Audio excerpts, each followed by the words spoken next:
नमस्कार। अनंत कथा अमृत के भाग 39 में आपका स्वागत है। प्यारेलाल गुप्ता बरेली बताते हैं, करीब 40 वर्ष पूर्व मेरी पत्नी बहुत बीमार हो गई। बचने की कोई उम्मीद नहीं रह गई थी। मेरे पास एक ही आसरा रह गया था, महाराज जी का निरंतर स्मरण। पत्नी के लिए दवा लेने गया तो रास्ते में किसी से पता चला कि महाराज जी बरेली आए हैं। मैंने दवा खाने से डॉक्टर का नुस्खा दिया और कहा कि घर भिजवा देना दवाइयाँ। खुद मैं डॉक्टर भंडारी के घर भाग लिया, पर वहाँ महाराज जी नहीं मिले। 8 बजे रात तक एक पेड़ के नीचे बैठा रहा, उन्हीं की याद करता रहा। तब एक व्यक्ति से पता चला कि बाबा जी कमिश्नर लाल साहिब के घर पर हैं।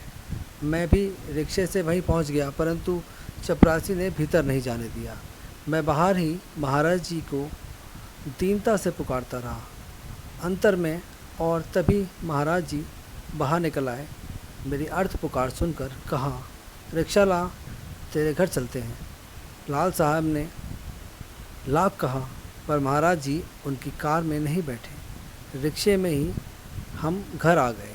घर पहुंचकर महाराज जी सीधे मेरी पत्नी के कमरे में पहुंचे और उनके पलंग के पास ही एक कुर्सी पर बैठ गए।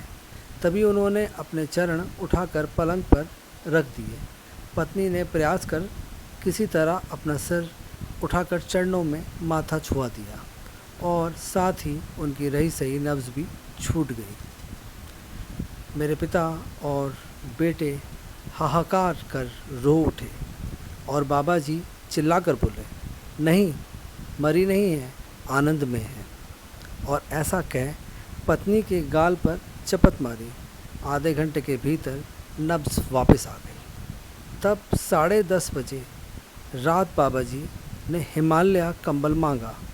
श्री दया नारायण खत्री जी ने की दुकान से कंबल आ गया, जिसे बाबा जी ने खुद ओढ़ लिया और ओढ़ा हुआ कंबल पत्नी के ऊपर डालकर चले गए। बाबा जी दूसरे दिन फिर आए।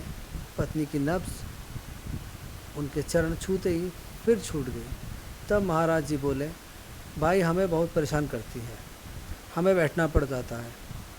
इसके बाद तो पत्नी बिना इलाज पानी के ही पूर्णतः स्वस्थ हो गई। आज के अध्याय में बस इतना ही। फिर मिलेंगे अनंत कथा अमृत के एक नए अध्याय के साथ। राम राम।